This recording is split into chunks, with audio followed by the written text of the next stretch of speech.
올해 1월 증시는 예년과 달리 연말 상승분을 반납할 정도로 하락세를 이어가고 있습니다. 덩달아서 환율도 출렁이는 가운데 정부는 각종 제도를 개선해서 증시를 끌어올리기 위해서 안간힘을 쓰고 있습니다.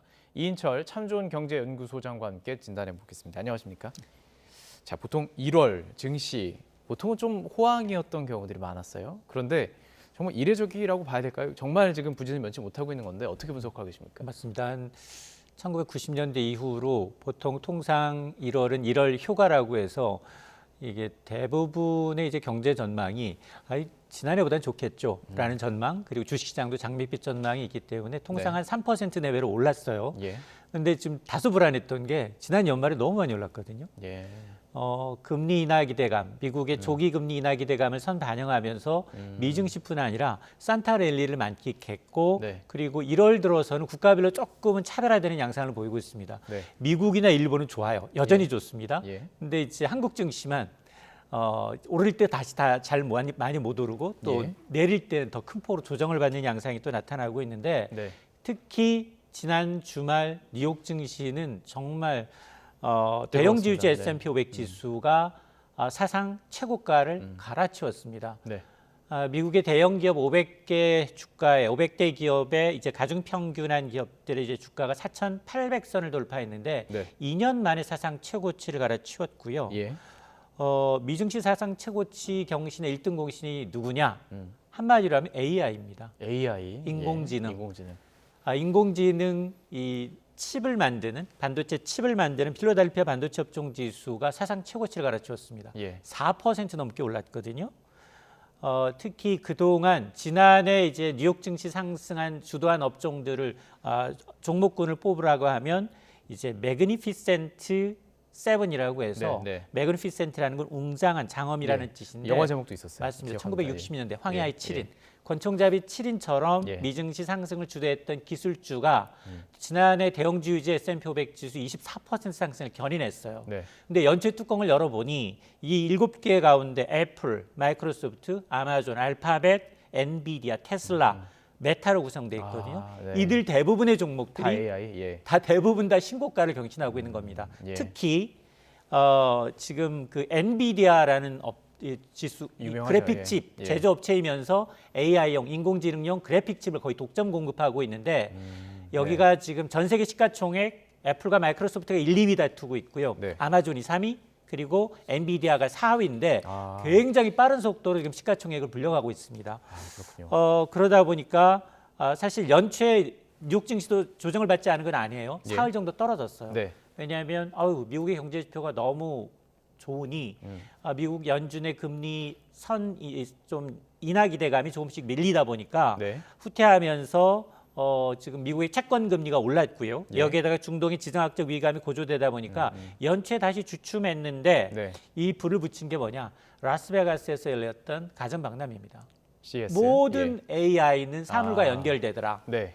그러면서 이 AI 시장이 고사양 칩 수요가 굉장히 가파르게 늘어날 것이다라는 기대감이 기술주 랠리에 힘을 싣고 있는데 예. 사실 우리나라도 마찬가지지만 뉴욕 증시도 이렇게 사상 최고치 경신하면 꼭 재뿌리는 사람들이 있어요. 예. 미국 최대 이 은행인 JP 모건은 야 이거 좀 불안하다. 지금 미증시 상승은 굉장히 많이 오르고 있지만 그러나 이 실적을 감안하게 되면 실적이 다소 전망이 밝지 않기 때문에 S&P 500 지수가 지난 주말 4,800선을 돌파했다면 연말에 가면 4,200선대로 후퇴할 것이다. 그러니까 이제 고점 지금 대비 한 2% 정도 하락할 수도 있다라는 이제 이 경고를 내놓고 있습니다. 또 같이 투자하시는 분들이 이제 실적과 연결해서 얘기를 하다 보니까 이런 얘기를 한 것으로 보이는데, 자 그렇다면 사실 반도체도 이제 종류별로 있는 거 알고 있습니다. 그래도 좀 기초적인 질문을 드리고 싶은데 우리도 한 반도체잖아요. 근데 맞죠. 우리 증시는 지금 주요 20개국 가운데 우리나라만 지금 힘을 못 쓰고 있는 거예요. 맞습니다. 왜 그런 건가요? 사실은 지난주 후반 그 목요일 금요일 조금 오르긴 했지만 여전히 코스피가 2,470선이지만 연초에 2,655로 출발했으니까 한 7%가량 연초 대비 떨어진 거예요. 네. 왜냐? 크게 보면 한 3가지 정도 이유가 있습니다. 우선 앞서 제가 이제 미국의 조기 금리 인하 기대감이 많이 후퇴했다라는 말씀을 드렸는데 이렇게 되면 위험 자산에 투자했던 돈들이 빠져나갈 수밖에 없거든요. 그렇겠네요. 그러니까 이제 이 미국 연준 인사들까지 나서서 이제 과도하다라고 이제 경계를 하고 있고 미국의 소비 고용 지표는 여전히 핫하다 보니까 외국인들의 매도 공세가 좀 있었고요. 네. 두 번째가 빅테크 기업들 특히나 이제 우리나라 삼성전자 실적을 가장 빨리 먼저 공개했는데 네.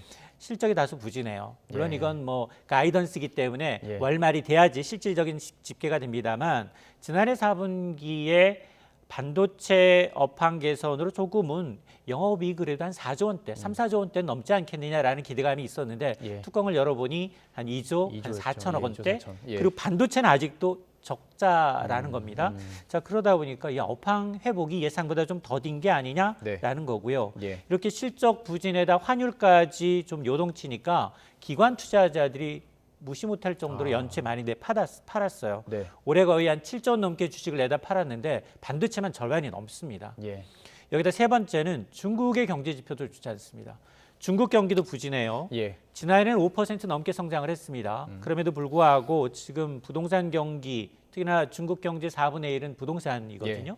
부동산 경기 침체가 심화되고 있고 예. 여기다 이제 디플레이션 우려까지 가세하다 보니까 올해는 중국 경제가 한 4% 중반대에 이제 머물면서 예, 저성장, 고착화되는 게 아니냐라는 예. 우려인데 이외에도 뭐 지정학적 리스크가 뭐 북한뿐 아니라 지정학적 중동, 리스크. 예. 중동 그리고 이제 이 타이완의 총통 선거까지 불거지다 보니까 네.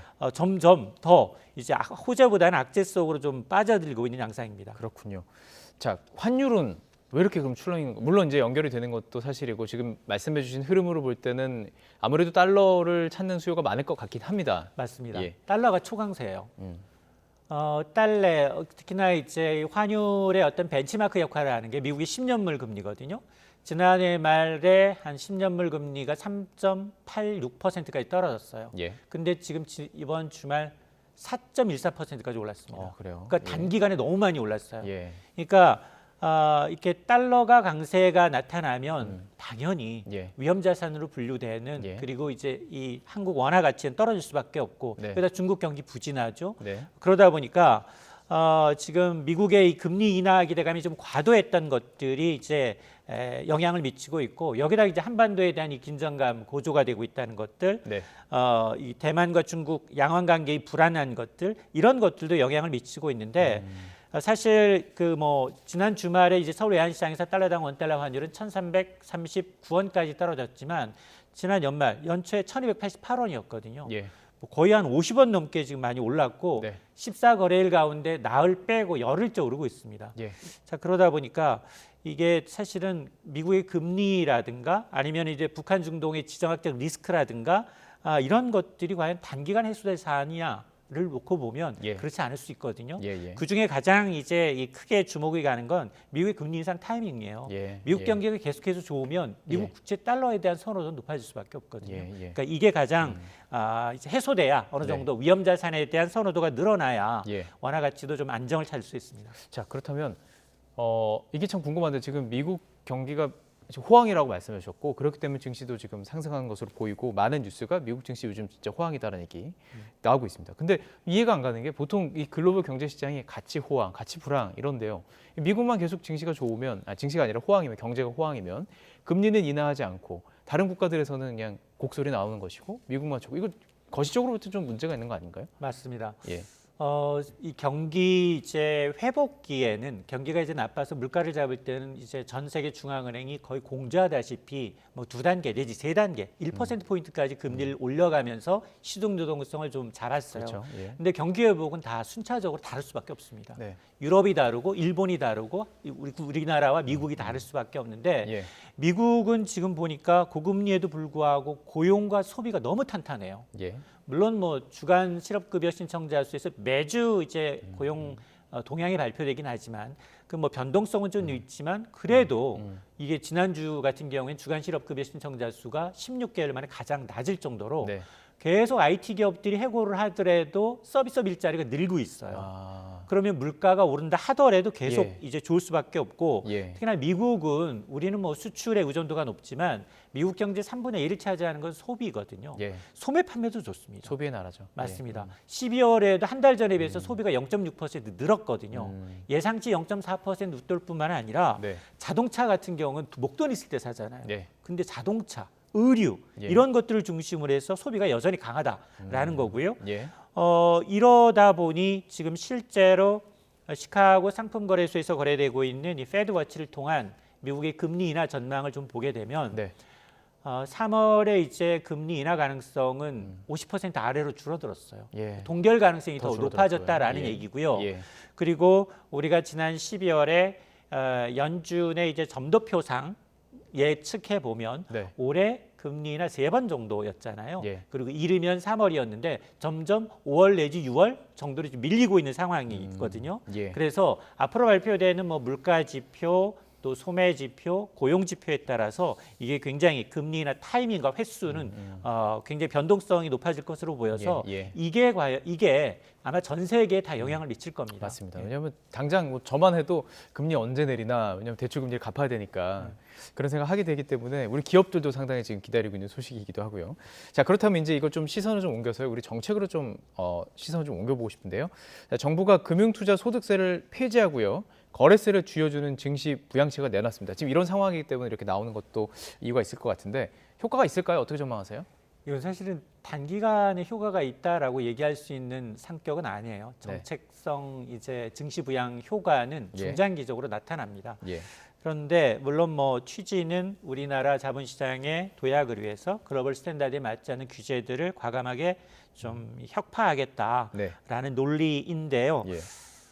금융투자소득세라는 건 금융상품입니다. 주식도 되고 채권도 되고 다양한 상품, 금도 됩니다. 파생금융상품까지 투자해서 이득을 본 사람, 손해를 본 사람은 제외하고 이득을 볼 경우에 주식은 연간 소득이 5천만 원을 초과할 경우 기타 이제 금융상품은 250만 원을 넘을 경우에 20에서 25%의 세율을 적용한다라는 건데 이게 당초 2020년 법안이 통과됐어요. 그리고는 2023년 지난해 시행 예정이었지만 여야 합의로 이제 시행 시기를 2년 연장해서 내년 시행 예정이었는데 그걸 이제 현 정부 대통령이 지금 아예 폐지하겠다, 없애겠다라는 얘기거든요. 그러면서 동시에 지금 이 금투세 도입을 전제로 세율을 단계적으로 인하하기로 했던 증권거래소도 예정대로 낮추겠다라는 겁니다. 근데 우리나라는 증권거래세 그리고 양도세 두 가지 세를 동시에 다 하고 있어서 이중과세 논란이 있어 왔어요. 근데 거래세라는 건 통행세입니다. 주식을 살 때 내지 않습니다. 주식을 파는 금액에 대해서 손해를 보든 이득을 보든 무조건 내야 되는 통행세 개념입니다. 이게 그동안은 0.25% 매도 금액의 0.25%를 내왔다면 이게 지금 지난해는 0.2%로 낮아졌고 올해 0.18% 그리고 내년에 0.15%까지 낮아지는데 그 이후에 더 낮아지느냐? 거기서 고정입니다. 한선은 0.15%로 고정하겠다라는 얘기인데 근데 이제 선진국들을 보게 되면 사실은 거래세는 받지 않는 경우가 더 많습니다. 대신 양도소득세를 좀 하는 맞습니다. 그러니까 이제 미국 등 선진국의 경우에는 소득이 있는 곳에 세금이 있다라는 조세주의 원칙을 적용하기 때문에 왜 이제 손해 본 사람들한테 거래세를 받느냐라는 논리가 통하지 않는 거죠. 자, 그런데 또 이제 거래세율 자체도 0.15로 낮아진다 하더라도 높아요. 거래세를 받는 국가들이 좀 있어요. 홍콩이 0.13%, 중국은 더 낮습니다. 0.05%거든요. 그런데 이걸 만일 없애게 되면 어떤 현상이 나타나느냐? 금융투자이득세로 폐지로 이제 이 이득을 보시는 분은 약 15만 명 정도로 추산이 돼요. 물론 2년 전 600만 명 내지 지금 현재 한 1,400만 명임을 개인 투자자가 있다라는 걸 감안하게 되면 한 1% 남짓 감세 혜택이 이제 돌아간다라는 얘기인데요. 근데 문제는 뭐냐? 이 세금과 관련해서는 이게 세법을 고쳐야 됩니다. 소득세법을 고쳐야지만이 가능한데 근데 지금 여야 합의라 안전승타에서 불발로 끝나면 이건 투자자들한테는 희망 고문이에요. 우리가 앞서서 부동산에 예. 분양가 상한제 아파트의 경우에는 실거주 2년 내지 5년 없애주겠다라고 얘기했는데 아직도 없애지 못하고 못 없앴죠. 그렇습니다. 예. 그러다 보니까 굉장히 부작용이 좀 커지고 있거든요. 예. 그러니까 전매는 풀고 맞습니다. 예. 여야를 좀 합의된 목소리가 좀 나오는 게 필요합니다. 아, 그렇군요.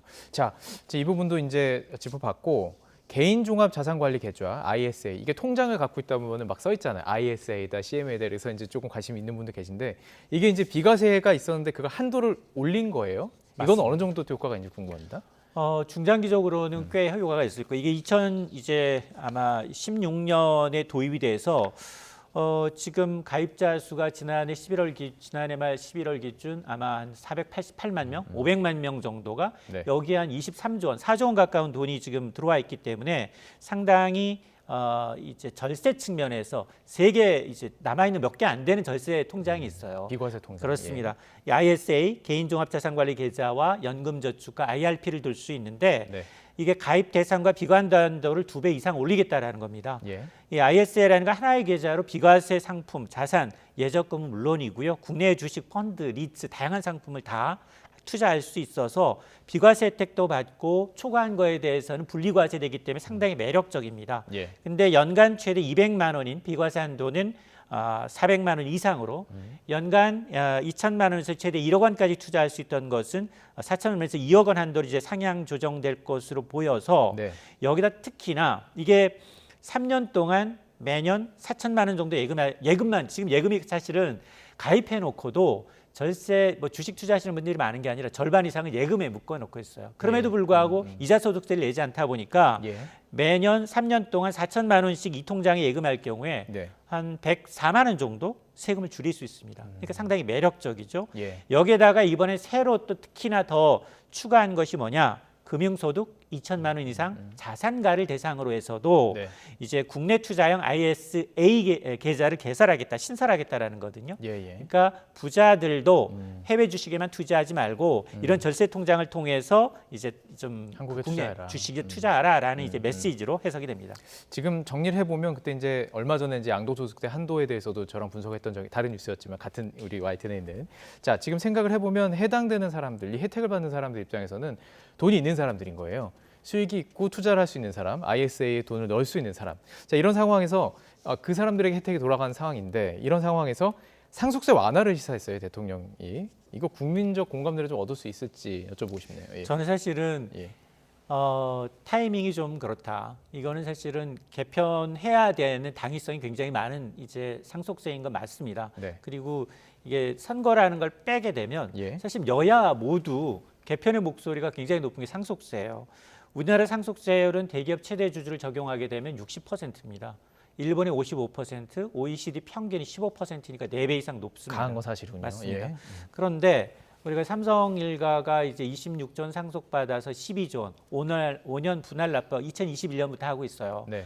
초창기에는 이제 좀 대출로 주식담보 대출로 이제 이걸 해결하려고 하는데 1년 이자가 수천억 원입니다. 예. 그러다 보니 아예 삼성 계열사 주식을 매도하고 있거든요. 예. 올해만도 삼성전자를 비롯한 세모녀가 거의 한 2조 7천억 원 가량의 지분을 매각했거든요. 네. 문제는 삼성뿐만이 아니라 개별 기업들은 더 큽니다. 지금 게임 업체인 넥슨의 경우에는 현금이었기 때문에 주식을 물납했어요.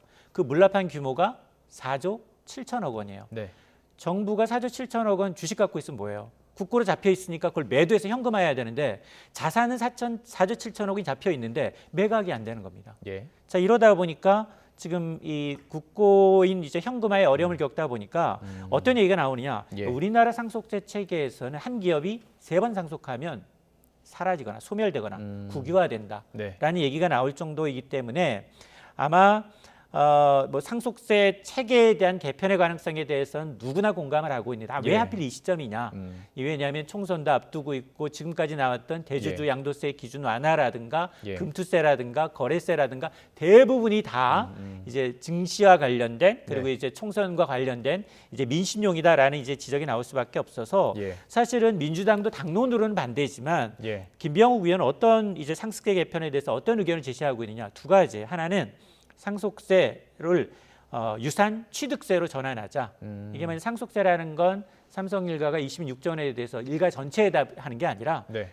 이재용 부회장 세 모녀한테 각각 하면 공제 금액이 다 달라지거든요. 유산 취득세로 하자. 또 하나는 그것도 아니라면 선진국 OECD 38개 국가 가운데 15개 국가는 상속세가 없어요. 상속세가 없는 대신에 상속을 받아서 그 주식을 받아서 나중에 최종 엑시트할 때 그걸 정말 팔아서 자본이득을 취할 때 자본이득세에 대해서 세금을 매기자라는 이익이 날 때. 그러니까 지금 이게 가업을 승계하는 과정에서 받고 그 사람들이 또 마지막에 또 엑시트할 때 또 받는다는 거잖아요. 그러니 이제 선진국처럼 하자라는 얘기가 나오고 있는데 문제는 이게 선거만 없으면 여야가 증지를 모으기 쉬워요. 근데 선거 때문에 아마 당론으로는 합의할 가능성이 굉장히 적어 보입니다. 소구하는 어떤 그 투표층이 다르고 그들이 원하는 것이 다르기 때문에 자 어쨌든 지금 얘기를 다 나눈 것들이 결국에는 또 총선으로 향하는 그런 방향을 볼 수가 있습니다. 자 어쨌든 지금 미국 증시가 이렇게 올라가고 우리는 좀 힘든 상황 속에서 거시적인 경제를 바라보면서 좀 아주 민감한 정책들이 나와야 될 시기인 것은 좀 분명해 보입니다. 네, 이인철 참 좋은 경제연구소장과 함께 진단해봤습니다. 말씀 고맙습니다.